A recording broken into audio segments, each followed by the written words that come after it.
Hi friends, welcome to Spardha Karnataka YouTube channel. PSI paper 1ಗೆ ಸಂಬಂಧಿಸಿದಂತೆ essay ಪ್ರಬಂಧವನ್ನು ಬರೆಯುವ ಬಗೆ ಅಥವಾ ವಿಧಾನವನ್ನು ನೋಡಿದ್ವಿ. ಇವತ್ತು ಆ ಒಂದು ಹಂತಗಳನ್ನು ಅಥವಾ ಮೆಥಡನ್ನು ಬಳಕೆ ಮಾಡಿಕೊಂಡು ಹೇಗೆ ಒಂದು ಇಂಪ್ರೆಸಿವ್ ಎಸ್ಸೆಯನ್ನು ಬರಿಬೋದು ಅಂತೇಳಿ ಇವತ್ತು ಚರ್ಚೆ ಮಾಡೋಣ. ಅದಕ್ಕೆ ನಾನೊಂದು ಎಸ್ಸೆ ಟಾಪಿಕನ್ನು ತೊಗೊಂಡಿದ್ದೀನಿ. ಅದಕ್ಕಿಂತ ಮುಂಚೆ ನಮ್ಮ ಸ್ಪರ್ಧಾ ಕರ್ನಾಟಕ ಅಕಾಡೆಮಿಯಲ್ಲಿ ಆಫ್ಲೈನ್ ಮತ್ತು ಆನ್ಲೈನ್ ತರಗತಿಗಳು ಸ್ಟಾರ್ಟ್ ಆಗ್ತಾ ಇದೆ PSIಗೆ. ಸೊ ನೀವು ಏನು ಮಾಡ್ಬೋದು ಅಂತಂದರೆ ಗೂಗಲ್ ಪ್ಲೇಸ್ಟೋರಲ್ಲಿ ಸ್ಪರ್ಧಾ ಕರ್ನಾಟಕ ಅಕಾಡೆಮಿ ಆ್ಯಪನ್ನು ಡೌನ್ಲೋಡ್ ಮಾಡೋದ್ರ ಮುಖಾಂತರ ಆನ್ಲೈನ್ ತರಗತಿಗಳಿಗೆ ರಿಜಿಸ್ಟರ್ ಆಗ್ಬೋದು. ಹಾಗೆ ಆಫ್ಲೈನ್ ತರಗತಿಗಳಿಗೆ ನೀವು ಇಲ್ಲಿ ಕೊಟ್ಟಿರುವಂತಹ ಕಾಂಟ್ಯಾಕ್ಟ್ ನಂಬರನ್ನು ಕಾಂಟ್ಯಾಕ್ಟ್ ಮಾಡಿ ಆಫ್ಲೈನ್ ತರಗತಿಗಳಿಗೆ ನೀವು ಜಾಯ್ನ್ ಆಗಬೇಕಾಗಿದೆ. ಹಾಗಾದರೆ ನಮ್ಮ ಎಸ್ಸೆ ಟಾಪಿಕ್ ಏನಿದೆ ಅಂತ ನೋಡೋಣ.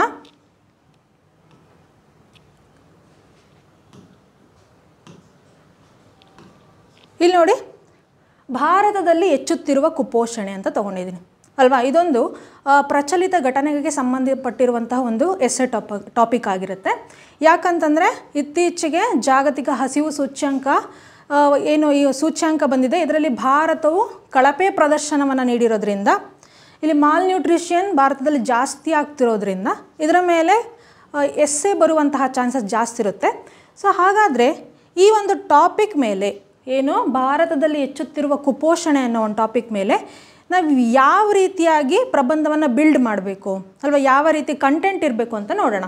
ಅದಕ್ಕಿಂತ ಮುಂಚೆ ಒಂದು ಪ್ರಬಂಧವನ್ನು ಬರೀಬೇಕು ಅಂತಂದರೆ ನಾವು ಒಂದು ಸಿನಾಪ್ಸಿಸ್ ಅಂದರೆ ರೂಪುರೇಷೆ ಬ್ಲೂ ಪ್ರಿಂಟನ್ನು ತಯಾರು ಮಾಡ್ಕೋಬೇಕು ಅಂತ ಹೇಳಿದ್ದೆ.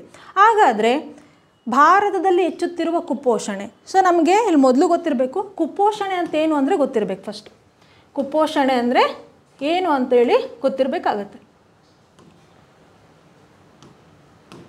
ಕುಪೋಷಣೆ ಅಂತಂದರೆ ನಾವು ಇನ್ನೊಂದು ಭಾಷೆಯಲ್ಲಿ ಹೇಳೋದಾದರೆ ಅಥವಾ ಇನ್ನೊಂದು ಪದದ ಅರ್ಥ ಹೇಳೋದಾದರೆ ಅಪೌಷ್ಟಿಕತೆ ಅಂತೇಳಿ ಬರುತ್ತೆ. ಅಪೌಷ್ಟಿಕತೆ, ಸೊ ಇಂಗ್ಲೀಷಲ್ಲಿ ಮಾಲ್ ನ್ಯೂಟ್ರಿಷನ್ ಅಂತ ಕರಿತೇವೆ. ಮಾಲ್ ನ್ಯೂಟ್ರಿಷನ್ ಅಂತ ಕರಿತೀವಿ. ಸೊ ಯಾವುದೇ ಒಂದು ಪ್ರಬಂಧವನ್ನು ಬಿಲ್ಡ್ ಮಾಡಬೇಕು ಅಂತಂದರೆ ಅದ್ರ ಬಗ್ಗೆ ನಿಮಗೆ ಸಂಪೂರ್ಣವಾದ ಮಾಹಿತಿ ಗೊತ್ತಿರಬೇಕು. ಫಸ್ಟ್ ಆಫ್ ಆಲ್ ನನಗೆ ಈ ಕುಪೋಷಣೆ ಅನ್ನೋದ್ರ ಬಗ್ಗೆನೇ ಈ ಆ ಪದದ ಅರ್ಥನೇ ಗೊತ್ತಿಲ್ಲ ಅಂತಂದರೆ ನನಗೆ ಈ ಪ್ರಬಂಧವನ್ನು ಬರೆಯೋದಕ್ಕೆ ಬರಲ್ಲ. ಸೊ ಯಾವುದೇ ಒಂದು ಪ್ರಬಂಧದ ವಿಷಯವನ್ನು ಆಯ್ಕೆ ಮಾಡ್ಕೋಬೇಕು ಅಂತಂದರೆ ಏನು ಕೊಟ್ಟಿದ್ದಾರೆ, ಆ ವಿಷಯ ಯಾವುದರ ಬಗ್ಗೆ ಇದೆ ಅಲ್ವಾ, ಯಾವುದರ ಕುರಿತು ನಮ್ಮನ್ನು ಅದು ಪ್ರಶ್ನೆ ಮಾಡ್ತಿದೆ ಅಂತೇಳಿ ಗೊತ್ತಿರಬೇಕು. ಸೊ ಹಾಗಾದರೆ ಕುಪೋಷಣೆ ಅಂದರೆ ಗೊತ್ತಾಯಿತು, ಅಪೌಷ್ಟಿಕತೆ ಮಾಲ್ ನ್ಯೂಟ್ರಿಷನ್ ಅಂತ ಹೇಳಿದೆ ಅಲ್ವಾ. ಹಾಗಾದರೆ ಈ ಒಂದು ಪ್ರಬಂಧವನ್ನು ನಾನು ಹೇಗೆ ಬಿಲ್ಡ್ ಮಾಡಬೇಕು, ಕಂಟೆಂಟ್ ಹೇಗೆ ಪ್ರಿಪೇರ್ ಮಾಡ್ಕೋಬೇಕು ಅಂತ ನೋಡೋದಾದರೆ ಫಸ್ಟು ನಾನು ಹೇಳಿದೆ ರೂಪುರೇಷೆ ಬ್ಲೂ ಪ್ರಿಂಟನ್ನು ತಯಾರು ಮಾಡ್ಕೋಬೇಕು. ಹಾಗಾದರೆ ಫಸ್ಟು ಏನು ಬರೀತೀರಾ, ಪ್ರಬಂಧದಲ್ಲಿ ಪೀಠಿಕೆ ಸ್ಟಾರ್ಟ್ ಆಗುತ್ತೆ ಹೌದಲ್ವಾ. ಪೀಠಿಕೆ ಸ್ಟಾರ್ಟ್ ಆಗುತ್ತೆ ಅಲ್ವಾ. ಒಂದು ಕೋಟ್ ಉದ್ಘೋಷಗಳನ್ನು ಬಳಕೆ ಮಾಡೋದ್ರ ಮೂಲಕ ನಾವೇನು ಮಾಡ್ತೀವಿ, ಪ್ರಬಂಧವನ್ನು ಪ್ರಾರಂಭ ಮಾಡ್ತೀವಿ. ಅದಾದ ನಂತರ ಅಪೌಷ್ಟಿಕತೆ ಅರ್ಥ ಗೊತ್ತಿರಬೇಕು ನಮಗೆ ಅಲ್ವಾ. ಅಪೌಷ್ಟಿಕತೆ ಏನು, ಅದು ಹೇಗೆ ಬರುತ್ತೆ, ಅಪೌಷ್ಟಿಕತೆ ಅಂದರೆ ಏನು ಅಂತೇಳಿ ನಾವು ವಿವರಿಸಬೇಕಾಗತ್ತೆ ಅಲ್ವಾ. ನಾನು ಸಿನಾಪ್ಸಿಸ್ ಅಲ್ವಾ ರೂಪುರೇಷೆಯನ್ನು ಇಲ್ಲಿ ತಯಾರು ಮಾಡ್ಕೊಳ್ತಾ ಇದ್ದೀನಿ. ಹಾಗಾದರೆ ಭಾರತದಲ್ಲಿ ಹೆಚ್ಚುತ್ತಿರುವ ಕುಪೋಷಣೆ ಅಂತ ಕೇಳಿರೋದ್ರಿಂದ ಭಾರತದ ಸದ್ಯದ ಪರಿಸ್ಥಿತಿ ಹೇಗಿದೆ ಅಲ್ವಾ, ಮಾಲ್ ನ್ಯೂಟ್ರಿಷನ್ ಯಾವ ಲೆವೆಲಲ್ಲಿದೆ ಅಂತೇಳಿ ನಾವು ಹೇಳಬೇಕಾಗುತ್ತೆ. ಅದಕ್ಕೆ ಸಂಬಂಧಪಟ್ಟಂತೆ ವರದಿಗಳು ಹೇಳಬೇಕು ಅಲ್ವಾ. ಯಾವುದೇ ಒಂದು ಪ್ರಬಂಧವನ್ನು ಬರಿಬೇಕಾದ್ರೆ ಪ್ರೂಫ್ ಸಮೇತ ಅಲ್ವಾ, ಉಲ್ಲೇಖ ಏನು ಸಮೀಕ್ಷೆಗಳಾಗಿರ್ಬೋದು, ವರದಿಗಳಾಗಿರ್ಬೋದು ಅಲ್ವಾ, ಯಾವುದಾದ್ರೂ ಸಂಸ್ಥೆಗಳಿಂದ ಬಂದಂತಹ ಅಂಕಿಅಂಶಗಳ ಉಲ್ಲೇಖವನ್ನು ಮಾಡಬೇಕಾಗುತ್ತೆ ಅಲ್ವಾ. ಈ ವರದಿಗಳನ್ನು ನಾವು ಉಲ್ಲೇಖ ಮಾಡಬೇಕಾಗತ್ತೆ. ನೆಕ್ಸ್ಟ್ ಕಾರಣಗಳು ಅಂತೇಳಿ ಕೊಟ್ಟಿದ್ದೀನಿ ಅಲ್ವಾ. ಯಾಕೆ ಭಾರತದಲ್ಲಿ ಯಾಕೆ ಮಾಲ್ ನ್ಯೂಟ್ರಿಷನ್ ಜಾಸ್ತಿ ಆಗ್ತಾಯಿದೆ, ಯಾಕೆ ಅದಕ್ಕೆ ಹೆಚ್ಚಾಗ್ತಿರೋದಕ್ಕೆ ಕಾರಣಗಳೇನು ಅಂತೇಳಿ ನಾವು ಹೇಳಬೇಕಾಗತ್ತೆ. ನೆಕ್ಸ್ಟ್ ನೋಡಿ, ಸರ್ಕಾರದ ಉಪಕ್ರಮಗಳು, ಮಾಲ್ ನ್ಯೂಟ್ರಿಷನ್ ಜಾಸ್ತಿ ಆಗ್ತಾ ಇದೆ. ಹಾಗಾದರೆ ಭಾರತ ಸರ್ಕಾರ ಯಾವೆಲ್ಲ ಕ್ರಮಗಳನ್ನು ತಗೊಂಡಿದೆ ಅಂತೇಳಿ ನಾವೇನು ಮಾಡಬೇಕಾಗುತ್ತೆ, ಬರೀಬೇಕಾಗತ್ತೆ. ನೆಕ್ಸ್ಟ್ ಪರಿಣಾಮಗಳು ಅಲ್ವಾ. ಈ ಕುಪೋಷಣೆ ಅಥವಾ ಅಪೌಷ್ಟಿಕತೆ ಹೆಚ್ಚುತ್ತಾ ಇರೋದ್ರಿಂದ ಯಾವೆಲ್ಲ ಪರಿಣಾಮಗಳು ಉಂಟಾಗ್ತವೆ, ಎಫೆಕ್ಟ್ಸ್ ಏನೇನೆಲ್ಲ ಆಗುತ್ತೆ ಅದನ್ನು ನಾವು ಉಲ್ಲೇಖ ಮಾಡಬೇಕಾಗುತ್ತೆ. ಕೊನೆಗೇನು ಪರಿಹಾರೋಪಾಯಗಳನ್ನು ಹೇಳಬೇಕು. ಬರೀ ಪರಿಣಾಮಗಳೇನು ಅಥವಾ ಕಾರಣಗಳೇನು ವರದಿಗಳನ್ನು ತಿಳಿಸಿದ್ರೆ ಸಾಕಾಗಲ್ಲ. ಏನು ಇನ್ಕ್ರೀಸ್ ಆಗ್ತಾಯಿದೆ ಮಾಲ್ ನ್ಯೂಟ್ರಿಷನ್ನು, ಅದನ್ನು ಹೇಗೆ ನಾನು ರೆಡ್ಯೂಸ್ ಮಾಡ್ಬೋದು ಅಲ್ವಾ, ಯಾವೆಲ್ಲ ಪರಿಹಾರೋಪಾಯಗಳನ್ನು ತಿಳಿಸ್ಬೋದು ಅಂತೇಳಿ ಸೊಲ್ಯೂಷನನ್ನು ಕೊಡಬೇಕಾಗುತ್ತೆ. ಆಲ್ರೆಡಿ ಹೇಳಿದ್ವಿ, ಯಾವುದೇ ಒಂದು ಪ್ರಬಂಧ ಏಕಮುಖವಾಗಿರಬಾರ್ದು, ಒನ್ ಸೈಡೆಡ್ ಆಗಿರಬಾರ್ದು ಅಲ್ವಾ. ವಾದಗಳು ಇರಬೇಕು, ಪ್ರತಿವಾದಗಳು ಇರಬೇಕು, ಅದರ ಜೊತೆಗೆ ಧನಾತ್ಮಕ ಪರಿಹಾರೋಪಾಯಗಳನ್ನು ಕೂಡ ಕೊಡಬೇಕಾಗುತ್ತೆ. ಅದರ ಜೊತೆಗೆ ನೀವೇನು ಮಾಡಬೇಕು, ಇಲ್ಲಿ ಉಪಸಂಹಾರ ಅಲ್ವಾ, ಉಪಸಂಹಾರದೊಂದಿಗೆ ಪ್ರಬಂಧವನ್ನು ಕೊನೆಗೊಳಿಸಬೇಕಾಗತ್ತೆ. ಹಾಗಾದರೆ ನಾನು ಯಾವ ರೀತಿ ಈ ಪ್ರಬಂಧವನ್ನು ಬರೆದಿದ್ದೀನಿ, ನನ್ನ ಥಾಟ್ ಪ್ರೋಸೆಸ್ ಏನು ಅಂತೇಳಿ ಇವತ್ತು ನಿಮಗೆ ಹೇಳ್ತೇನೆ ನೋಡಿ ಅಲ್ವಾ. ಯಾವುದೇ ಒಂದು ಪ್ರಬಂಧ ಇಂಪ್ರೆಸಿವ್ ಆಗಿ ಕಾಣಬೇಕು ಅಂತಂದರೆ ಅಲ್ಲಿ ಒಂದು ಕೋಟ್ಸ್ ಮುಖಾಂತರ, ಆ ಕೋಟ್ಸ್ ಏನಾಗಿರ್ಬೋದು, ವಚನಗಳಾಗಿರ್ಬೋದು, ಗಾದೆ ಮಾತುಗಳಾಗಿರ್ಬೋದು, ನುಡಿಮುತ್ತುಗಳಾಗಿರ್ಬೋದು, ಪ್ರಮುಖ ವ್ಯಕ್ತಿಗಳ ವ್ಯಾಖ್ಯಾನಗಳಾಗಿರ್ಬೋದು, ಆ ಎಲ್ಲ ಉದ್ಘೋಷಗಳೇನಿದೆ ಅದೇನಾಗಿರಬೇಕು, ಕೊಟ್ಟಿರುವ ಪ್ರಬಂಧದ ವಿಷಯಕ್ಕೆ ಸಂಬಂಧವನ್ನು ಪಟ್ಟಿರಬೇಕು, ಸಂಬಂಧಿಸಿರಬೇಕು. ಆವಾಗ ಮಾತ್ರ ಅದಕ್ಕೆ ಏನಾಗುತ್ತೆ, ಒಂದು ಎಸ್ಸೆ ಇಂಪ್ರೆಸಿವ್ ಆಗಿ ಕಾಣೋದಕ್ಕೆ ಆಗುತ್ತೆ. ನಾನಿಲ್ಲಿ ಯಾವ ಒಂದು ಉದ್ಘೋಷವನ್ನು ಬಳಸಿದ್ದೀನಿ ನೋಡಿ, ಹಸಿವೆಂಬ ಹೆಬ್ಬಾವು ಅಲ್ವಾ. ಮಾಲ್ ನ್ಯೂಟ್ರಿಷನ್ ಹೆಂಗೆ ಆಗುತ್ತೆ, ಊಟಕ್ಕಿಲ್ಲದೆ ಇರೋದ್ರಿಂದ, ಹಸಿವಿನಿಂದ ಬಳಲ್ತಾ ಇದ್ರೆ ತಾನೇ ಅಪೌಷ್ಟಿಕತೆಯಿಂದ ಬಳಲೋದಕ್ಕೆ ಆಗೋದು. ಹಾಗಾಗಿ ಹಸಿವೆಂಬ ಹೆಬ್ಬಾವು ಬಸುರ ಹಿಡಿದರೆ ವಿಷವೇರಿತ್ತಯ್ಯ ಆ ಪಾದ ಮಸ್ತಕಕ್ಕೆ, ಹಸಿವಿಗನ್ನವನ್ನಿಕ್ಕಿ ವಿಷವನ್ನಿಳುಹಬಲ್ಲದೆ ವಸುದೆಯೊಳಗೆ ಆತನೇ ಗರುಡಿಗ ಕಾಣ ರಾಮನಾಥ. ನೋಡಿ ಎಷ್ಟು ಒಂದು ಕೊಟ್ಟಿರುವಂತಹ ವಿಷಯಕ್ಕೆ ಈ ಒಂದು ವಚನ ಎಷ್ಟು ಸೂಕ್ತವಾಗಿದೆ ಅಲ್ವಾ. ಈ ಥರ ನಾವು ಯುನಿಕ್ ಆಗಿ ಬರೆದಾಗ ನಮ್ಮ ಥಾಟ್ ಪ್ರೋಸೆಸ್ ಯಾವಾಗ ಯುನಿಕ್ ಆಗಿರುತ್ತೆ ಆವಾಗ ವ್ಯಾಲ್ಯೂಯೇಷನ್ ಮಾಡುವವರು ಏನು ಮಾಡ್ತಾರೆ, ಈ ಪ್ರಬಂಧ ಅಟ್ರಾಕ್ಟಿವ್ ಆಗಿದೆ ಅಂತೇಳಿ ಹೆಚ್ಚಿನ ಮಾರ್ಕ್ಸ್ಗಳನ್ನ ಕೊಡುವಂಥ ಸಾಧ್ಯತೆಗಳಿರುತ್ತೆ. ನೋಡಿ ಈ ರೀತಿಯ ವಚನಗಳನ್ನು ಬಳಸೋದ್ರಿಂದ ನನ್ನ ಎಸ್ಸೆ ಏನಾಯಿತು, ಇಂಪ್ರೆಸಿವ್ ಆಯಿತು. ಫಸ್ಟ್ ಇಂಪ್ರೆಷನ್ ಏನಂತ ಅನ್ನಿಸ್ತೋ, ಚೆನ್ನಾಗಿದೆ, ಒಂದು ಯುನಿಕ್ ಆಗಿರುವಂತಹ ಒಂದು ವಚನವನ್ನು ಬಳಸಿದ್ದಾರೆ ಅಂತ ಹೇಳಿ ಇಲ್ಲಿ ಗೊತ್ತಾಗುತ್ತೆ. ಹಾಗಾದರೆ ನನ್ನ ಪ್ರಬಂಧವನ್ನು ಹೀಗೆ ಸ್ಟಾರ್ಟ್ ಮಾಡಿದೆ, ಪೀಠಿಕೆ ಹೇಗೆ ಸ್ಟಾರ್ಟ್ ಮಾಡ್ತೀನಿ, ಅಲ್ಲಿ ಹೇಳಿದೆ ಅಪೌಷ್ಟಿಕತೆ ಅಂದ್ರೇನು, ಅದು ಹೇಗೆ ಉಂಟಾಗುತ್ತೆ, ಒಂದು ಸಮಗ್ರ ಮಾಹಿತಿ ಏನಿದೆ ಅದನ್ನು ಚಿಕ್ಕದಾಗಿ ಚೊಕ್ಕದಾಗಿ ಕೊಡುವಂತಹದ್ದು ಏನಾಗಿರುತ್ತೆ, ಪೀಠಿಕೆ ಆಗಿರುತ್ತೆ. ನಾನು ಅದನ್ನು ಹೇಗೆ ಬರೆದಿದ್ದೀನಿ, ಮನುಷ್ಯನ ಮಾನಸಿಕ, ದೈಹಿಕ ಹಾಗೂ ಬೌದ್ಧಿಕ ಬೆಳವಣಿಗೆಗೆ ಪೌಷ್ಟಿಕ ಆಹಾರ ಅತ್ಯಗತ್ಯ ಅಲ್ವಾ. ಒಬ್ಬ ಮನುಷ್ಯ ಸ್ಟೇಬಲ್ ಆಗಿರಬೇಕು ಅಂದರೆ ಬರೀ ಫಿಸಿಕಲ್ಲಾಗಿ ಸ್ಟೇಬಲ್ ಆಗಿದ್ದರೆ ಸಾಕಾಗಲ್ಲ, ಅವನು ಮಾನಸಿಕವಾಗಿ, ಬೌದ್ಧಿಕವಾಗಿ ಮತ್ತು ದೈಹಿಕವಾಗಿ ಯಾವಾಗ ಸ್ಟೇಬಲ್ ಆಗಿರ್ತಾನೆ ಅವನು ಉತ್ತಮ ರೀತಿಯಲ್ಲಿ ಬೆಳವಣಿಗೆ ಹೊಂದೋದಕ್ಕೆ ಸಾಧ್ಯ ಆಗುತ್ತೆ. ಈ ಮೂರು ಬೆಳವಣಿಗೆಗಳು ಅಂದರೆ ಮಾನಸಿಕವಾಗಿ, ದೈಹಿಕವಾಗಿ, ಬೌದ್ಧಿಕವಾಗಿ ಬೆಳವಣಿಗೆ ಹೊಂದೋದಕ್ಕೆ ಏನು ಬೇಕು, ಉತ್ತಮವಾದಂತಹ ಪೌಷ್ಟಿಕಯುಕ್ತ ಆಹಾರ ಬೇಕು. ಆದರೆ ಇಂದು ಪೌಷ್ಟಿಕ ಆಹಾರಕ್ಕಿಂತ ಹೊಟ್ಟೆ ತುಂಬುವಷ್ಟು ಆಹಾರ ಸಿಕ್ಕರೆ ಸಾಕು ಎಂಬುವಷ್ಟು ಹಸಿವಿದೆ ಅಲ್ವಾ. ಇವಾಗಿನ ಪರಿಸ್ಥಿತಿ ಏನಾಗಿದೆ ಅಂತೆ, ಪೌಷ್ಟಿಕ ಆಹಾರ ಅಲ್ಲ, ಒಂದೊತ್ತು ಅಥವಾ ಎರಡೊತ್ತು ಊಟ ಸಿಕ್ಕಿದ್ರೆ ಸಾಕಪ್ಪ, ತಿಂದು ಜೀವನ ಸಾಗಿಸ್ತೀವಿ ಅನ್ನೋ ಮಟ್ಟಕ್ಕೆ ಹಸಿವಿದೆ ಅಂತ ಹೇಳ್ತಾ ಇದ್ದಾರೆ. ಹಸಿವು ಮೂಲಭೂತ ಬಯಕೆ ಇದ್ದಂತೆ ಅಲ್ವಾ. ಹೇಗೆ ನಮಗೆ ಮನುಷ್ಯನ ಜೀವನ ಮಾಡಬೇಕು, ಅದಕ್ಕೆ ಗಾಳಿ ಹೇಗೆ ಬೇಕು, ನೀರು ಹೇಗೆ ಬೇಕು, ಅದೇ ರೀತಿಯಾಗಿ ಹಸಿವು ಅನ್ನೋದು ಕೂಡ ಒಂದು ಮೂಲಭೂತ ಬಯಕೆ ಇದ್ದಂತೆ ಅಲ್ವಾ. ಆದರೆ ಇಂದಿನ ಪರಿಸ್ಥಿತಿಯನ್ನು ಗಮನಿಸಿದರೆ ಹಸಿವು ಜಾಗತಿಕ ರೋಗವಾಗಿ ಮಾರ್ಪಟ್ಟಿದೆ ಅಲ್ವಾ. ನಾವು ಇಡೀ ಜಗತ್ತಿನಲ್ಲಿ ಒಂದು ಅತಿ ದೊಡ್ಡ ರೋಗ ಅಂತ ಯಾವುದನ್ನು ಪರಿಗಣಿಸ್ಬೋದು ಅಂದರೆ ಹಸಿವು ಅಲ್ವಾ. ಹಸಿವಿನಿಂದನೇ ಎಷ್ಟೊಂದು ರೋಗ ರುಜಿನಗಳು ಹುಟ್ಟುತ್ತವೆ. ಆ ರೋಗ ರುಜಿನಗಳಿಗೆ ಮೂಲ ಯಾವುದು, ಹಸಿವು. ಒಂದು ದೇಶದ ವ್ಯವಸ್ಥೆಯನ್ನು ಪರೀಕ್ಷಿಸುವುದು ಅಲ್ಲಿನ ಶ್ರೀಮಂತರ ಸಂಖ್ಯೆಯಿಂದಲ್ಲ, ಬದಲಾಗಿ ದೇಶದ ಜನರು ಹಸಿವಿನಿಂದ ಮುಕ್ತರಾಗಿದ್ದಾರೆಯೇ ಎಂದು ಪರೀಕ್ಷಿಸುವುದರಲ್ಲಿ ಎಂದು ಮಹಾತ್ಮ ಗಾಂಧೀಜಿಯವರು ಹೇಳಿದ್ದಾರೆ. ನೋಡಿ ನಿಮ್ಮ ಪೀಠಿಕೆಯಲ್ಲಿ ಈ ಥರ ಯಾವ ಒಂದು ವ್ಯಕ್ತಿ, ಒಂದು ಪ್ರಮುಖವಾದಂತಹ ವ್ಯಕ್ತಿ ಈ ಹಸಿವಿನ ಬಗ್ಗೆ ಏನು ಮಾಡಿದ್ದಾರೆ, ವ್ಯಾಖ್ಯಾನವನ್ನು, ತಮ್ಮ ಒಂದು ಘೋಷಣೆಯನ್ನು ಅಥವಾ ಒಂದು ವಿಷಯವನ್ನು ಪ್ರಸ್ತಾಪಿಸಿದ್ದಾರೆ. ಅದನ್ನು ನೀವು ನಿಮ್ಮ ಎಸ್ಸೆಯಲ್ಲಿ ತಂದಾಗ ಏನಾಗುತ್ತೆ, ಅದಕ್ಕೆ ಒಂದು ಕಳೆ ಬಂದಂಗೆ ಆಗುತ್ತೆ. ಪ್ರಸ್ತುತ ಭಾರತದಲ್ಲಿ ಹಸಿವಿನ ರೋಗ ಎಷ್ಟಿದೆ, ಅದರ ಪರಿಣಾಮವೇನು, ಸರ್ಕಾರದ ಕ್ರಮಗಳೇನು ಎಂಬುದನ್ನು ನಾವಿಲ್ಲಿ ಚರ್ಚೆ ಮಾಡೋಣ ಅಂತೇಳಿ ನನ್ನ ಪೀಠಿಕೆಯನ್ನು ಸ್ಟಾರ್ಟ್ ಮಾಡಿದ್ದೀನಿ. ಅಂದರೆ ನನ್ನ ಇಡೀ ಪ್ರಬಂಧದಲ್ಲಿ ಏನೇನಿರುತ್ತೆ, ಪ್ರಸ್ತುತ ಭಾರತದಲ್ಲಿ ಹಸಿವಿನ ರೋಗ ಅಂದರೆ ಅಪೌಷ್ಟಿಕತೆ ಪ್ರಮಾಣ ಎಷ್ಟಿದೆ ಅಂತ ಇರುತ್ತೆ, ಅದಕ್ಕೆ ಪರಿಣಾಮ ಏನು ಅಂತ ಇರುತ್ತೆ, ಕ್ರಮಗಳೇನು ಅಂತ ಇರುತ್ತೆ ಮತ್ತು ಪರಿಹಾರೋಪಾಯಗಳೇನು ಇರುತ್ತೆ ಅಂತೇಳಿ ನನ್ನ ಪೀಠಿಕೆ ಏನು ಮಾಡ್ತು, ಸಂಕ್ಷಿಪ್ತವಾಗಿ ಒಂದು ಹಿಂಟನ್ನು ಕೊಡ್ತು. ಮುಂದೆ ಹೋಗೋಣ. ಭಾರತದ ಸದ್ಯದ ಪರಿಸ್ಥಿತಿ, ಹಸಿವಿನ ಪರಿಸ್ಥಿತಿ ಏನಿದೆ ಅಲ್ವಾ, ಇದು ಬಾಡಿ ಆಫ್ ದಿ ಎಸ್ಸೆ ಅಂತ ಹೇಳ್ತಾರೆ. Body of the essay. ಇಲ್ಲಿ ಸುಮ್ಮನೆ ಏನು ಬೇಕೋ ಬರಿಬಾರ್ದು, ಇಲ್ಲಿ ತುಂಬ ಕಂಟೆಂಟ್ ಇರಬೇಕು, ತುಂಬ ಚೆನ್ನಾಗಿ ಮಾಹಿತಿಪೂರ್ಣವಾಗಿರಬೇಕು. ಯಾವಾಗ body of the essay informative ಆಗಿರುತ್ತೆ, ಮಾಹಿತಿಪೂರ್ಣವಾಗಿರುತ್ತೆ, ಆವಾಗ ಅದಕ್ಕೊಂದು ಎಸ್ಸೆಗೊಂದು ವ್ಯಾಲ್ಯೂ ಅಡಿಷನ್ ಆಗುತ್ತೆ. ನೋಡಿ, ಇತ್ತೀಚೆಗೆ ಬಿಡುಗಡೆಯಾದಂತಹ ಜಾಗತಿಕ ಹಸಿವು ಸೂಚ್ಯಾಂಕ 2024ರಲ್ಲಿ ಭಾರತದ ಸ್ಥಾನ ಎಷ್ಟಿದೆ? 111ನೇ ಸ್ಥಾನ ಇದೆ. ಇದು ಹೇಳ್ತಾ ಇದೆ ಇವಾಗ ಭಾರತದಲ್ಲಿ ಎಷ್ಟು ಹಸಿವಿದೆ ಅಂತ. ತನ್ನ ನೆರೆಯ ದೇಶಗಳಾದ ಪಾಕಿಸ್ತಾನ, ನೇಪಾಳ, ಬಾಂಗ್ಲಾದೇಶಗಳಿಗಿಂತ ಕಳಪೆ ಪ್ರದರ್ಶನವನ್ನು ಇದು ನೀಡಿದೆ ಅಂತ ಹೇಳ್ತಾ ಇದೆ. ಸೊ ನೋಡಿ, ಗಮನಿಸಿ, ನಮ್ಮ ಭಾರತ ಜಾಗತಿಕ ಮಟ್ಟದಲ್ಲಿ 5ನೇ ಅತ್ಯಂತ ಬಲಾಢ್ಯ ಆರ್ಥಿಕ ರಾಷ್ಟ್ರ ಅಲ್ವಾ. ಆದರೆ ಹಸಿವನ್ನು ಪರಿಗಣಿಸಿದ್ರೆ ನೋಡಿ, ನಮ್ಮ ನೆರೆಯ ರಾಷ್ಟ್ರಗಳಾದಂತಹ ಪಾಕಿಸ್ತಾನ, ನೇಪಾಳ, ಬಾಂಗ್ಲಾದೇಶಗಳಿಗಿಂತ ಏನಾಗಿದೆಯಂತೆ, ಕಳಪೆ ಪ್ರದರ್ಶನವನ್ನು ನೀಡಿದೆ. ಇದು ಏಷ್ಯಾದಲ್ಲಿಯೇ ಭಾರತ ಅತಿ ಹೆಚ್ಚು ಹಸಿವಿನ ದೇಶ ಅಂತೇಳಿ ತಿಳಿಸ್ತಾ ಇದೆ. ನೋಡಿ, ಏಷ್ಯಾ ಖಂಡವನ್ನು ಪರಿಗಣಿಸಿದ್ರೆ ಭಾರತವೇ ಅತ್ಯಂತ ದೊಡ್ಡ ಹಸಿವಿನ ದೇಶ ಅಂತ ಹೇಳ್ತಾ ಇದೆ. ಎಷ್ಟೊಂದು ಕುಖ್ಯಾತಿಯನ್ನು ಪಡೆದಿದೆ.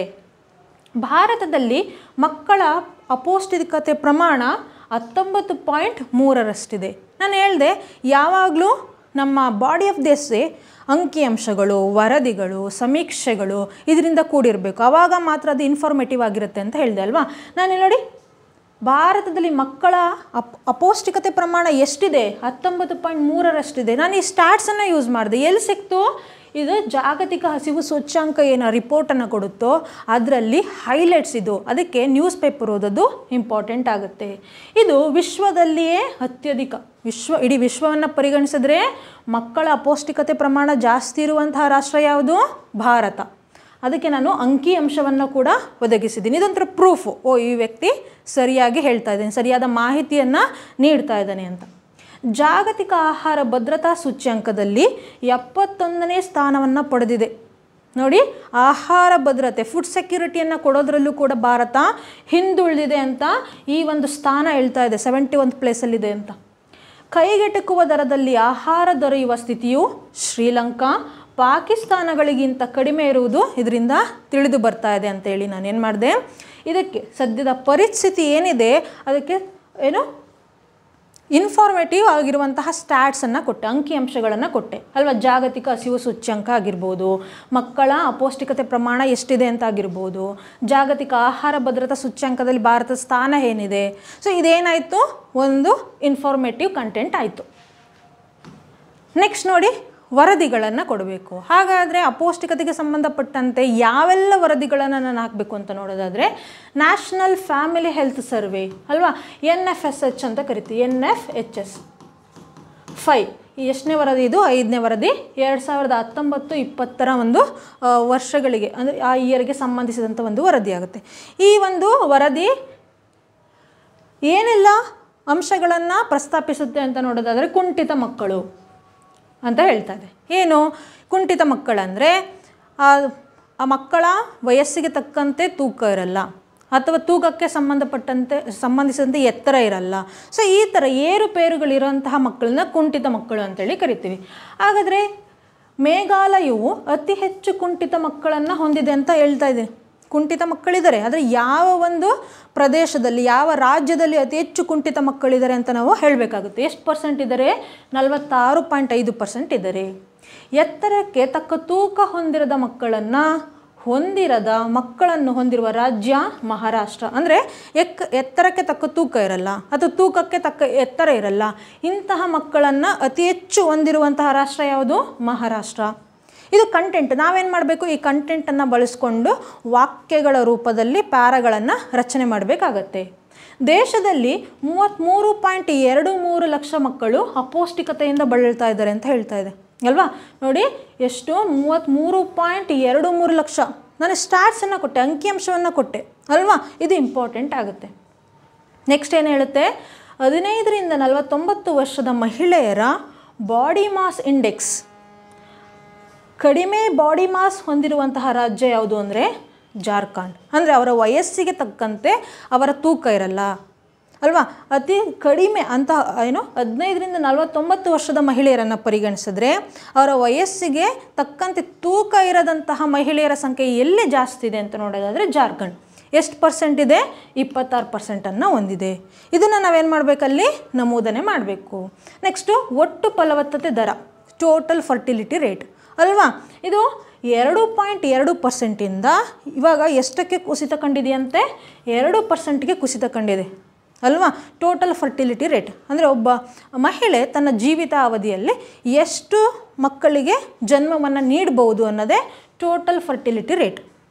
ಸೊ ಆ ಮಹಿಳೆ ಪೌಷ್ಟಿಕ ಆಹಾರವನ್ನು ಪಡೆದೇನೆ ನಿಶ್ಶಕ್ತಳಾಗಿದ್ದರೆ ಮಕ್ಕಳನ್ನು ಹೇರೋದಕ್ಕೆ ಸಾಧ್ಯ ಆಗಲ್ಲ. ಸೊ ಇದು ಏನು ಹೇಳುತ್ತೆ?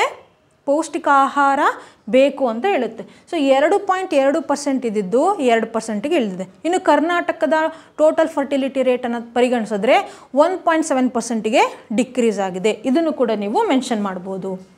ವಿಶ್ವದಲ್ಲಿಯೇ ಅತಿ ಹೆಚ್ಚು ರಕ್ತಹೀನತೆಯನ್ನು ಹೊಂದಿರುವ ದೇಶ ಯಾವುದು ಅಂದರೆ ಅದು ನಮ್ಮ ಭಾರತವೇ ಅಂತ ಯಾವ ಒಂದು ರಿಪೋರ್ಟ್ ಹೇಳ್ತಾ ಇದೆ ಅಂದರೆ the state food of security and nutrition in the world 2020 ಇದೇ ಹೇಳ್ತಾ ಇದೆ. ಭಾರತದಲ್ಲಿ ಇಡೀ ಜಗತ್ತಿನಲ್ಲಿ ಅತಿ ಹೆಚ್ಚು ರಕ್ತಹೀನತೆ ಇರುವಂತಹ ಮಹಿಳೆಯರು ಮತ್ತು ಪುರುಷರು ಎಲ್ಲಿದ್ದಾರೆ ಅಂತ ಭಾರತದಲ್ಲಿದ್ದಾರೆ. ಸೊ ಇದ್ರ ಪ್ರಕಾರ 2016ರಿಂದ ಭಾರತದಲ್ಲಿ ಸಂತಾನೋತ್ಪತ್ತಿ ವಯಸ್ಸಿನ ಮಹಿಳೆಯರೇನಿದ್ದಾರೆ ಅವರಲ್ಲಿ 51.4% ಅಷ್ಟು ಮಹಿಳೆಯರು ಅಂದರೆ ಅರ್ಧಕ್ಕಿಂತ ಹೆಚ್ಚಿನ ಮಹಿಳೆಯರಲ್ಲಿ ರಕ್ತಹೀನತೆ ಇದೆ ಅಲ್ವಾ. ಅನಿಮಿಯಾ ಅಂತ ಹೆಂಗೆ ಕರಿತೀವಿ, ರಕ್ತದಲ್ಲಿ ಕಬ್ಬಿಣದ ಅಂಶ ಕಡಿಮೆ ಆದಾಗ ಅನಿಮಿಯಾ ಬರುತ್ತೆ, ಅದೇ ರಕ್ತಹೀನತೆ. ಅದು ಹೆಚ್ಚಿರುವಂತಹ ದೇಶ ಭಾರತವಾಗಿದೆ ಅಂತ ಹೇಳ್ತಾ ಇದ್ದಾರೆ. ಸೊ ಈ ರಿಪೋರ್ಟ್ಗಳನ್ನು, ಈ ಕಂಟೆಂಟನ್ನು ಬಳಕೆ ಮಾಡಿಕೊಂಡು ನಾವೇನು ಮಾಡಬೇಕು? ಪ್ರಬಂಧದ ಒಡಲನ್ನು ನಾವು ರಚನೆ ಮಾಡಬೇಕಾಗುತ್ತೆ. ಹಾಗಾದರೆ ಇಷ್ಟೊಂದು ಮಟ್ಟದಲ್ಲಿ ಹೆಚ್ಚುತ್ತಿರುವಂತಹ ಅಪೌಷ್ಟಿಕತೆ ಏನಿದೆ, ಇದಕ್ಕೆ ಕಾರಣ ಏನು? ಹೆಚ್ಚುತ್ತಾ ಇರೋದಕ್ಕೆ ಕಾರಣ ಏನು ಅಂತ ನೋಡೋದಾದರೆ ಭಾರತದ ಆಹಾರ ಉತ್ಪಾದನೆಯಲ್ಲಿ ಕೇವಲ ಅಕ್ಕಿ ಮತ್ತು ಗೋಧಿಯ ಮೇಲಷ್ಟೇ ಗಮನ ಹರಿಸಿರುವುದು. ಸೊ ಇದನ್ನು ಬರೆಯೋದಕ್ಕಿಂತ ಮುಂಚೆ ಕಾರಣಗಳು ಅಂತೇನಿದೆ, ಈ ಥರ ಕಾರಣಗಳು ಅಂತ ಹಾಕ್ಬಿಟ್ಟು ಕೋಲನ್ ಹಾಕಿ ಬರಿಬಾರ್ದು ಅಲ್ವಾ. ಭಾರತದಲ್ಲಿ ಹೆಚ್ಚುತ್ತಿರುವ ಅಪೌಷ್ಟಿಕತೆಗೆ ಪ್ರಮುಖ ಕಾರಣಗಳು ಯಾವುವು? ಕಾರಣಗಳು ಈ ಕೆಳಕಂಡಂತಿವೆ ಅಂತೇಳಿ ನೀವು ವಿವರಿಸಬೇಕಾಗತ್ತೆ. ಫಸ್ಟ್ ಪಾಯಿಂಟ್ ಏನಿದೆ? ಏಕ ಬೆಳೆ ಕೃಷಿ ಪದ್ಧತಿ ಅಲ್ವಾ. ಭಾರತದಲ್ಲಿ ಏನಾಗ್ತಾ ಇದೆ? ಬರೀ ಅಕ್ಕಿ ಮತ್ತು ಗೋಧಿಯ ಬೆಳೆಗಳ ಮೇಲೆ ಮಾತ್ರ ಕಾನ್ಸಂಟ್ರೇಷನನ್ನು ಮಾಡ್ತಾ ಇದ್ದಾರೆ ಅಲ್ವಾ. ಹಸಿರು ಕ್ರಾಂತಿ ಬಂದ ನಂತರ ಏನಾಯಿತು? ಅಕ್ಕಿ ಮತ್ತು ಗೋಧಿಗೆ ಬೆಲೆಗಳು ಸಿಕ್ತು ಆಯಿತಾ. ಇದರಿಂದ ಏನಾಯಿತು? ರೈತರು ಏನು ಮಾಡಿದ್ರು? ಅಕ್ಕಿ ಮತ್ತು ಗೋಧಿಯನ್ನು ಬೆಳೆಯೋದರ ಕಡೆಗೆ ಏನು ಮಾಡ್ತಾರೆ? ಅತಿ ಹೆಚ್ಚು ಗಮನ ಹರಿಸಿದ್ರು. ಸೊ ಇದರಿಂದ ನಮಗೆ ಬೇಕಾದಂತಹ ಸಮತೋಲನದ ಆಹಾರದ ಅವಶ್ಯಕತೆ ಏನಾಯಿತು? ಹೆಚ್ಚಾಯಿತು.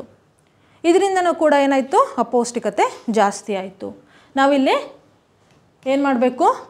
ಉದಾಹರಣೆಗಳನ್ನು ನೀಡ್ತಾ ಏನು ಮಾಡಬೇಕಾಗುತ್ತೆ? ಬರೀಬೇಕಾಗುತ್ತೆ.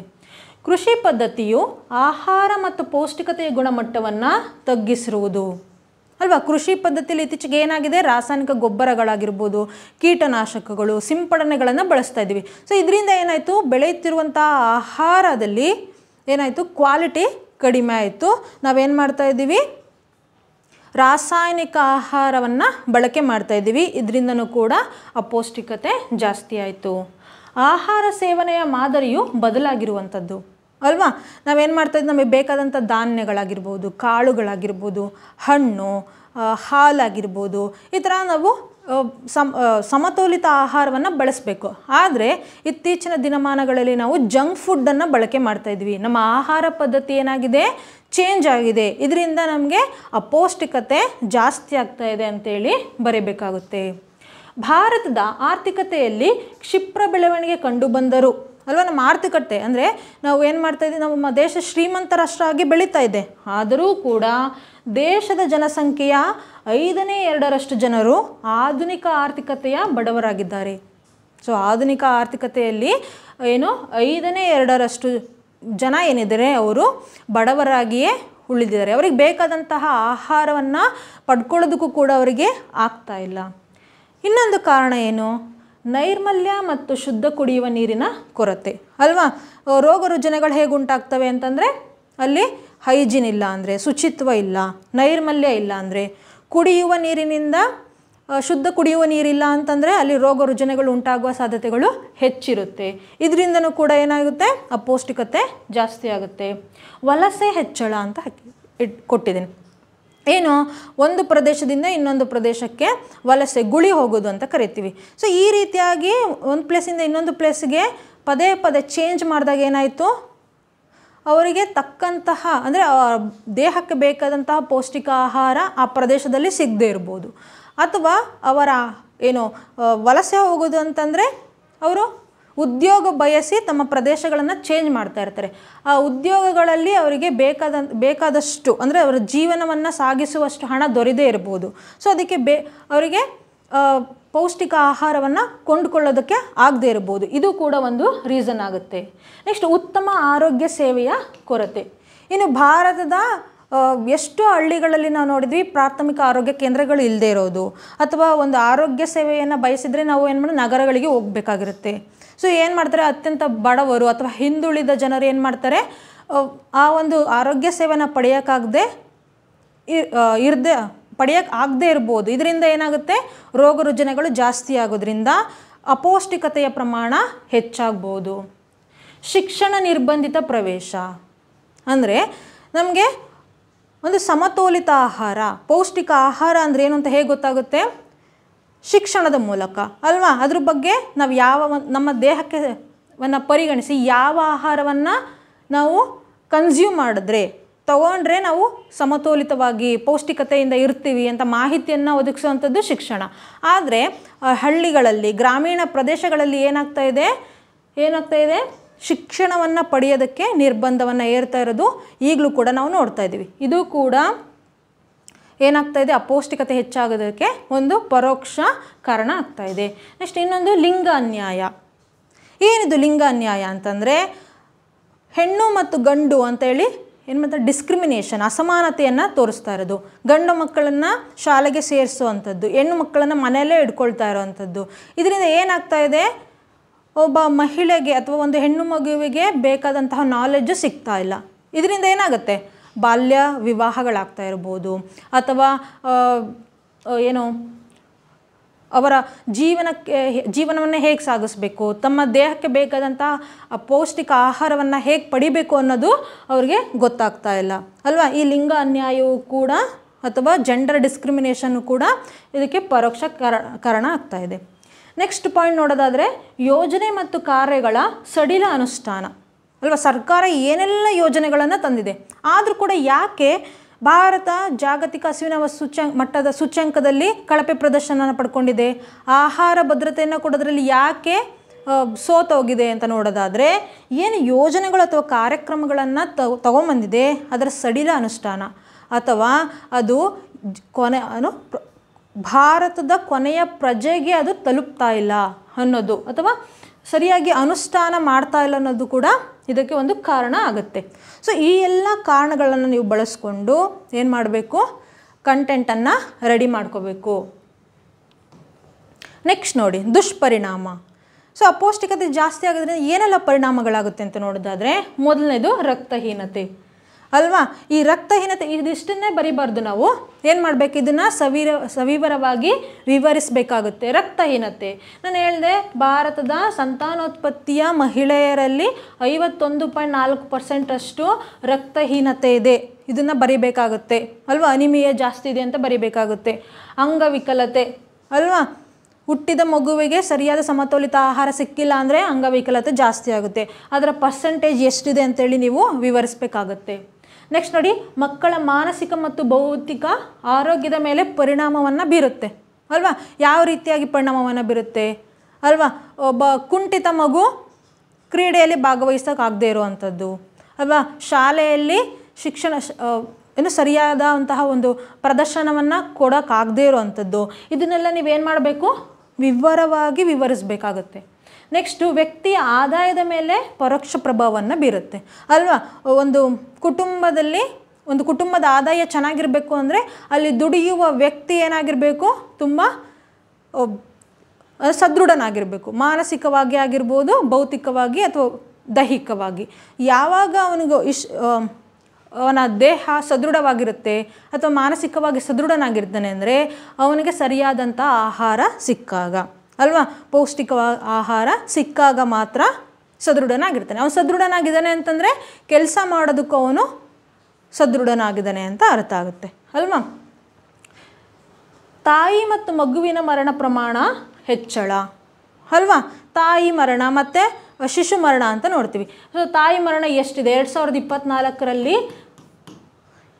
MMR ಎಷ್ಟಿದೆ ಅಲ್ವಾ, ಎಷ್ಟು ಜನ ತಾಯಿಯಂದಿರು ತೀರೋಗ್ತಾ ಇದ್ರು ಅಪೌಷ್ಟಿಕತೆಯಿಂದ, ನೀವು ಆ ಒಂದು ಅಂಕಿಅಂಶವನ್ನು ಬರಿಬೇಕಾಗುತ್ತೆ. ಹಾಗೆ ಮಗು ಮರಣ ಅಥವಾ ಶಿಶು ಮರಣ ಅಂತ ಕರಿತೀವಿ. ಶಿಶು ಮರಣ ಪ್ರಮಾಣ ಎಷ್ಟಿದೆ ಭಾರತದಲ್ಲಿ ಅಲ್ವಾ, 21% ಇದೆ. ತಾಯಿ ಮರಣ ಎಷ್ಟಿದೆ, 104 ಜನರು ತಮ್ಮ ಗರ್ಭಧಾರಣೆಯ ಸಮಯದಲ್ಲಿ ಅಥವಾ ಗರ್ಭಧಾರಣೆಯನ್ನು ಹೊಂದಿದ ಸಮಯದಲ್ಲಿ ಇಷ್ಟು ಜನ ತೀರೋಗ್ತಾ ಇದ್ದಾರೆ. ಯಾಕೆ, ಅಪೌಷ್ಟಿಕತೆಯಿಂದ ಬಳಲ್ತಾ ಇರೋದ್ರಿಂದ. ನೀವೇನು ಮಾಡಬೇಕು, ಈ ಥರ ಡಾಟಾವನ್ನು ಕೊಡೋದ್ರಿಂದ ಆ ಎಸ್ಸೆ ಇನ್ಫಾರ್ಮೇಟಿವ್ ಆಗಿರುತ್ತೆ.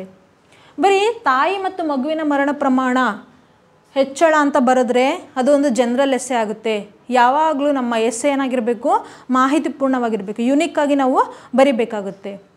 ಭಾರತದ ಆರ್ಥಿಕತೆಯ ಮೇಲೆ ಪರಿಣಾಮ ಏನು, 25%ರಷ್ಟು ನಷ್ಟವು ಸೂಕ್ಷ್ಮ ಪೋಷಕಾಂಶಗಳ ಕೊರತೆಯಿಂದಲೇ ಆಗ್ತಾ ಇದೆ. ಅಂದರೆ ನೋಡಿ, ಸೂಕ್ಷ್ಮ ಪೋಷಕಾಂಶಗಳು ಅಂತ ಏನು ಕರಿತೀವಿ, ಮೈಕ್ರೋ ಮತ್ತು ಮ್ಯಾಕ್ರೋ ನ್ಯೂಟ್ರಿಷಿಯಸ್ ಫುಡ್ ಅಂತೇಳಿ ಕರಿತೀವಲ್ವ, ಆ ಒಂದು ಫುಡ್ಡಲ್ಲಿ 25% ಅಷ್ಟು ಅಂದರೆ ಸೂಕ್ಷ್ಮ ಪೋಷಕಾಂಶಗಳು ಸಿಗದೇನೆ ದೇಶದ ಪ್ರಜೆಗಳು ಕೆಲಸ ಮಾಡೋಕ್ಕಾಗ್ತಾ ಇಲ್ಲ. ಕೆಲಸ ಮಾಡೋಕ್ಕಾಗಿಲ್ಲ ಅಂತಂದರೆ ಆದಾಯ ಹೆಚ್ಚಲ್ಲ. ಈ ಆದಾಯ ಕಡಿಮೆ ಆಯಿತು ಅಂತಂದರೆ ಭಾರತದ ಆರ್ಥಿಕತೆಯ ಮೇಲೂ ಕೂಡ ಪರಿಣಾಮವನ್ನು ಬೀರುತ್ತೆ. ಎಷ್ಟು ಪರ್ಸೆಂಟ್ ಬೀಳ್ತಾ ಇದೆಯಂತೆ, 25% ಅಷ್ಟು ಜನ ಏನು ಸೂಕ್ಷ್ಮ ಪೋಷಕಾಂಶಗಳ ಕೊರತೆಯಿಂದಲೇ ಕೆಲಸ ಮಾಡೋದಕ್ಕಾಗ್ತಾ ಇಲ್ಲ. ಇದು ಇಂಡೈರೆಕ್ಟಾಗಿ ಭಾರತದ ಆರ್ಥಿಕತೆಯ ಮೇಲೆ ಪರಿಣಾಮವನ್ನು ಬೀರ್ತಾ ಇದೆ ಅಂತೇಳಿ ನೀವು ಏನು ಮಾಡಬೇಕು, ಬರೀಬೇಕಾಗುತ್ತೆ. ಸೊ ಇದಿಷ್ಟು ಏನಾಯಿತು, ದುಷ್ಪರಿಣಾಮಗಳು. ಸೊ ನೀವು ಒಂದೊಂದು ಪಾಯಿಂಟನ್ನು ಕೂಡ ವಿವರಿಸಬೇಕಾಗತ್ತೆ. ಬರೀ ರಕ್ತಹೀನತೆ, ಅಂಗವಿಕಲತೆ, ಮಕ್ಕಳ ಮಾನಸಿಕ ಮತ್ತು ಭೌತಿಕ ಆರೋಗ್ಯದ ಮೇಲೆ ಪರಿಣಾಮ ಈ ಥರ ಬರೆದ್ರೆ ಆಗಲ್ಲ. ಮತ್ತು ಇನ್ನೊಂದು ಗಮನಿಸಬೇಕು, ನಾನೇನಿಲ್ಲಿ ಸ್ಟಾರ್ ಮಾರ್ಕ್ ಹಾಕಿ ಪಾಯಿಂಟ್ ವೈಸ್ ಕೊಟ್ಟಿದ್ದೀನಿ, ನಿಮ್ಮ ಪರೀಕ್ಷೆಯಲ್ಲಿ ಈ ರೀತಿ ಬರೆಯುವ ಅವಶ್ಯಕತೆ ಇರಲ್ಲ. ನೀವೇನು ಮಾಡಬೇಕು, ರಕ್ತಹೀನತೆ ಏನು ಮಾಡಬೇಕು, ರಕ್ತಹೀನತೆ ಈ ಥರ ಸ್ಟಾರ್ ಮಾರ್ಕು 1A ಅಥವಾ ಈ ಥರ ಸಿಂಬಲ್ ಹಾಕೋದು ಅವಶ್ಯಕತೆ ಇಲ್ಲ. ಯಾಕಂತಂದರೆ ಒಂದು ಪ್ರಬಂಧ ಈ ಒಂದು ಚಿಹ್ನೆಗಳನ್ನು ಅದು ಅಪೇಕ್ಷೆ ಪಡಲ್ಲ.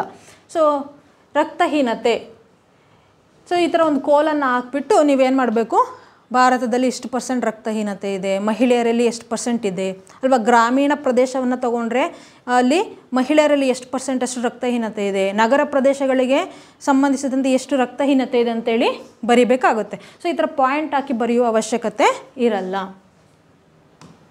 ನೆಕ್ಸ್ಟ್ ನೋಡಿ, ಹಾಗಾದರೆ ಏನು ಈ ಅಪೌಷ್ಟಿಕತೆ ಅಥವಾ ಕುಪೋಷಣೆ ಅನ್ನೋದು ಹೆಚ್ಚುತ್ತಾ ಇದೆ, ಇದನ್ನು ತಡೆಯೋದಕ್ಕೆ ಭಾರತ ಯಾವುದೆಲ್ಲ ಕ್ರಮಗಳನ್ನು ತಗೊಂಡಿದೆ, ಯೋಜನೆಗಳನ್ನು ಇನಿಷಿಯೇಟ್ ಮಾಡಿದೆ ಅಂತ ನೋಡೋದಾದರೆ ಸಮಗ್ರ ಮಕ್ಕಳ ಅಭಿವೃದ್ಧಿ ಯೋಜನೆ ಅಲ್ವಾ. ಮಕ್ಕಳನ್ನು ಸಮಗ್ರವಾಗಿ ಅಭಿವೃದ್ಧಿಪಡಿಸೋದು ಅಂದರೆ ಮಾನಸಿಕವಾಗಿ, ದೈಹಿಕವಾಗಿ, ಶೈಕ್ಷಣಿಕವಾಗಿ ಅವರನ್ನು ಅಭಿವೃದ್ಧಿಪಡಿಸುವಂತಹ ಯೋಜನೆ ಇದಾಗುತ್ತೆ ಅಲ್ವಾ. ಇದನ್ನೇನು ಮಾಡಬೇಕು, ಯಾವ ಇಯರಲ್ಲಿ ಈ ಯೋಜನೆಯನ್ನು ಜಾರಿಗೆ ತರಲಾಯಿತು, ಯಾವ ಇಲಾಖೆ ಅಲ್ವಾ, ಮಹಿಳಾ ಮತ್ತು ಮಕ್ಕಳ ಕಲ್ಯಾಣ ಇಲಾಖೆ ಇದನ್ನು ಜಾರಿಗೆ ತಂತು ಅಲ್ವಾ.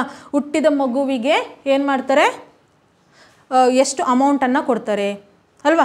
ಈ ರೀತಿಯಾಗಿ ನೀವು ವಿವರಿಸಬೇಕಾಗುತ್ತೆ. ಎರಡನೇದು ರಾಷ್ಟ್ರೀಯ ಆರೋಗ್ಯ ಮಿಷನ್ ಅಲ್ವಾ, ಯಾವ ಇಯರಲ್ಲಿ ಬಂತು ಅಲ್ವಾ. ಈ ಆರೋಗ್ಯ ಮಿಷನ್ನು ಗ್ರಾಮೀಣ ಭಾಗದಲ್ಲಿ ಯಾವಾಗ ಬಂತು ಅಲ್ವಾ, ಇದು ಯಾವೆಲ್ಲ ಸೇವೆಗಳನ್ನು ಕೊಡುತ್ತೆ. ನಗರ ಭಾಗಗಳಿಗೆ ಬಂದರೆ ಅದು ನಗರ ಪ್ರದೇಶದಲ್ಲಿ ಯಾವೆಲ್ಲ ಸೇವೆಗಳನ್ನು ಕೊಡುತ್ತೆ, ಇದನ್ನು ನೀವೇನು ಮಾಡಬೇಕು, ಸವಿವರವಾಗಿ ವಿವರಿಸಬೇಕಾಗತ್ತೆ. ನೆಕ್ಸ್ಟ್ ಮಧ್ಯಾಹ್ನದ ಬಿಸಿಯೂಟ ಯೋಜನೆ ಅಲ್ವಾ, ಇದು ಯಾವ ಇಯರಲ್ಲಿ ಬಂತು ಅಲ್ವಾ. ಮಿಡ್ ಡೇ ಮೀಲ್ ಅಂತ ಕರಿತೀವಿ ಅಲ್ವಾ. ಎಷ್ಟನೇ ತರಗತಿಯಿಂದ ಯಾವ ತರಗತಿವರೆಗೆ ಈ ಮಿಡ್ ಡೇ ಮೀಲನ್ನು ಕೊಡ್ತಾರೆ, ಎಷ್ಟು ಗ್ರಾಮ್ಗಳಷ್ಟು ಕೊಡ್ತಾರೆ ಅಲ್ವಾ. ಇದರಿಂದ ಮಗುವಿನ ಒಂದು ದೈಹಿಕ ಆರೋಗ್ಯದ ಮೇಲೆ ಯಾವೆಲ್ಲ ಪರಿಣಾಮವನ್ನು ಬೀರುತ್ತೋ, ಸೊ ಇದ್ರ ಬಗ್ಗೆ ನೀವು ಬರೀಬೇಕಾಗುತ್ತೆ. ನೆಕ್ಸ್ಟ್ ಪೋಷಣ್ ಅಭಿಯಾನ, PM ಪೋಷಣ್. ಸೊ ಇದೇನು ಅಂತಂದರೆ ಮಧ್ಯಾಹ್ನದ ಬಿಸಿಯೂಟ ಯೋಜನೆಯ ಇನ್ನೊಂದು ಅದರ ಭಾಗವೇ ಅಥವಾ ಅದರ ರೀನೇಮ್ ಏನಾಗಿರುತ್ತೆ, ಪೋಷಣ್ ಅಭಿಯಾನ ಆಗಿರುತ್ತೆ. ನೆಕ್ಸ್ಟ್ MG ನರೇಗಾ ಅಲ್ವಾ, 2005ರಲ್ಲಿ ಇದನ್ನು ಜಾರಿಗೆ ತಂದರು ಅಲ್ವಾ. ಮಹಿಳೆಯರಿಗೂ ಕೂಡ ಮಹಿಳೆಯರಿಗೆ 1/3 ಸೀಟನ್ನು ವೇಕೆನ್ಸಿಯನ್ನು ಕೊಡಲಾಗುತ್ತೆ ಅಲ್ವಾ. 100 ದಿನಗಳಷ್ಟು ಉದ್ಯೋಗವನ್ನು ನೀಡೋದಕ್ಕೆ ಇದು ತನ್ನ ಖಚಿತತೆಯನ್ನು ಪಡಿಸುತ್ತೆ ಅಲ್ವಾ. ನೆಕ್ಸ್ಟ್ PMGKY ಅಲ್ವಾ. ಇದನ್ನು ಯಾಕೆ ತೊಗೊಂಬಂದರು, 2020ರಲ್ಲಿ ಕೋವಿಡ್ನ ಪರಿಣಾಮವಾಗಿ ಎಷ್ಟೊಂದು ಜನ ಉದ್ಯೋಗವನ್ನು ಕಳ್ಕೊಂಡ್ರು. ಸೊ ಇದರಿಂದ ಅವರಿಗೆ ತಮಗೆ ಬೇಕಾದಂಥ ಆಹಾರ ಧಾನ್ಯಗಳನ್ನು ಖರೀದಿ ಮಾಡೋಕ್ಕಾಗ್ತಾಯಿಲ್ಲ. ಸೊ ಇದರಿಂದ ಕೇಂದ್ರ ಸರ್ಕಾರ ಏನು ಮಾಡ್ತು, ಪ್ರತಿ ಪ್ರಜೆಗೆ 5 kg ಅಕ್ಕಿ ಅಥವಾ 5 kg ಧಾನ್ಯವನ್ನು ಕೊಡೋದಾಗಿ ಘೋಷಣೆಯನ್ನು ಮಾಡ್ತು ಅಲ್ವಾ. ಸೊ ಇದರಿಂದ ತಮ್ಮ ಹಸಿವನ್ನು ನೀಗಿಸ್ಕೊಳ್ಳೋದಕ್ಕೆ ಸಾಧ್ಯ ಆಯಿತು. ಇದನ್ನು ಬರೀಬೇಕು. ನೆಕ್ಸ್ಟ್ ರಕ್ತಹೀನತೆ ಮುಕ್ತ ಭಾರತ್ ಅಲ್ವಾ. ಯಾವ ವರ್ಷದ ಒಳಗೆ ರಕ್ತಹೀನತೆಯಿಂದ ನಾವು ಭಾರತ ಮುಕ್ತ ಆಗುತ್ತೆ ಅಂತೇಳಿ ಘೋಷಣೆ ಮಾಡಲಾಗಿದೆ ಅಲ್ವಾ. ಇದ್ರ ಬಗ್ಗೆ ನೀವು ಬರೀಬೇಕಾಗುತ್ತೆ. ನೆಕ್ಸ್ಟ್ ರಾಷ್ಟ್ರೀಯ ಆಹಾರ ಭದ್ರತಾ ಕಾಯ್ದೆ ಅಲ್ವಾ. ಒಬ್ಬ ಭಾರತದ ಪ್ರಜೆಗೆ ಯಾವೆಲ್ಲ ರೀತಿಯಾಗಿ ಆಹಾರ ಭದ್ರತೆಯನ್ನು ಕೊಡುತ್ತೆ ಅಥವಾ ಯಾವ ಇಲಾಖೆ ಇದನ್ನು ಜಾರಿಗೆ ತಂತು ಅಲ್ವಾ, ಇದು ಯಾವ ಹಂತದಲ್ಲಿದೆ, ಇದನ್ನು ನೀವೇನು ಮಾಡಬೇಕು, ವಿವರಿಸಬೇಕಾಗತ್ತೆ. ನೆಕ್ಸ್ಟ್ PM ಮಾತೃವಂದನಾ ಯೋಜನೆ ಅಲ್ವಾ, 2007ರಲ್ಲಿ ಜಾರಿಗೆ ಬಂತು. ಇದೇನು ಮಾಡುತ್ತೆ, ಏನು ಹೆಣ್ಣು ಮಗು ಹುಟ್ಟಿದ್ರೆ, ಮೊದಲನೇ ಬಾರಿಗೆ ಹೆಣ್ಣು ಮಗು ಹುಟ್ಟಿದ್ರೆ ಅವರಿಗೆ 6,000 ರೂಪಾಯಿಗಳನ್ನು ಕಂತುಗಳ ಮೂಲಕ ನೀಡಲಾಗುತ್ತೆ ಅಲ್ವಾ. ಅದರಿಂದ ಏನಾಯಿತು, ಸಮತೋಲಿತ ಆಹಾರವನ್ನು ಕೊಂಡ್ಕೊಳ್ಳೋಕ್ಕಾಗಿರ್ಬೋದು ಅಥವಾ ಮಗುವಿನ ಬೆಳವಣಿಗೆಗೆ ಆ ಒಂದು ಹಣವನ್ನು ಬಳಕೆ ಮಾಡೋದಕ್ಕೆ ಈ ಯೋಜನೆ ಉಪಯೋಗ ಆಯಿತು. ಸೊ ಈ ರೀತಿಯಾಗಿ ಇನ್ನೂ ಮುಂಬರುವಂತಹ ಯೋಜನೆಗಳು ಏನು ಮಾಡಬೇಕು, ನೀವಿಲ್ಲಿ ಬರೀಬೇಕಾಗುತ್ತೆ. ಅಂದರೆ ಈ ರೀತಿ ಬರೆಯೋದಷ್ಟೇ ಅಲ್ಲ, ಒಂದೊಂದು ಯೋಜನೆಯನ್ನು ಕೂಡ ನೀವು ವಿವರಿಸಬೇಕಾಗತ್ತೆ. ನೆಕ್ಸ್ಟ್ ನೋಡಿ, ಪರಿಹಾರೋಪಾಯಗಳು. ನಾವು ಪರಿಣಾಮಗಳೇನಾಗುತ್ತೆ ಅಲ್ವಾ, ಕಾರಣಗಳೇನು ಅಲ್ವಾ, ಮತ್ತು ಸರ್ಕಾರದ ಯೋಜನೆಗಳೇನು ಅಂತ ನೋಡಿದ್ವಿ. ಕೊನೆಗೆ ಪರಿಹಾರೋಪಾಯಗಳನ್ನು ಕೂಡ ಹೇಳಬೇಕಾಗತ್ತೆ. ಈ ಅಪೌಷ್ಟಿಕತೆಯನ್ನು ತಡೆಯೋದಕ್ಕೆ ಅಥವಾ ಕಡಿಮೆ ಮಾಡೋದಕ್ಕೆ ಭಾರತ ಸರ್ಕಾರ ಏನೆಲ್ಲ ಕ್ರಮಗಳನ್ನು ತೊಗೊಂಬರ್ಬೇಕು ಅಲ್ವಾ. ಕೃಷಿ ವೈವಿಧ್ಯತೆಗೆ ರೈತರನ್ನು ಪ್ರೋತ್ಸಾಹಿಸಬೇಕು ಅಂತ ಹೇಳ್ತಾ ಇದ್ದಾರೆ. ಕೃಷಿ ವೈವಿಧ್ಯತೆ ಅಂತಂದರೆ ಬರೀ ಅಕ್ಕಿ ಮತ್ತು ಗೋಧಿಯ ಮೇಲೆ ಮಾತ್ರ ಕಾನ್ಸಂಟ್ರೇಷನ್ ಮಾಡೋದಲ್ಲ, ಹಣ್ಣುಗಳನ್ನು ಬೆಳೆಯೋದಕ್ಕೆ ಅಥವಾ ಬೇರೆ ಬೇರೆ ಧಾನ್ಯಗಳನ್ನು ಬೆಳೆಯೋದಕ್ಕೆ ಮತ್ತು ಬೇರೆ ಬೇರೆ ರೀತಿಯಾದಂತಹ ಸಮತೋಲಿತ ಆಹಾರದ ಬೆಳೆಗಳನ್ನು ಬೆಳೆಯೋದಕ್ಕೆ ಏನು ಮಾಡಬೇಕು, ಸರ್ಕಾರ ಪ್ರೋತ್ಸಾಹವನ್ನು ಕೊಡಬೇಕು. ಅವರಿಗೆ ಏನು ಮಾಡಬೇಕು, ಸಹಾಯಧನದ ರೂಪದಲ್ಲಿ ಹಣವನ್ನು ಕೊಡಬೇಕು.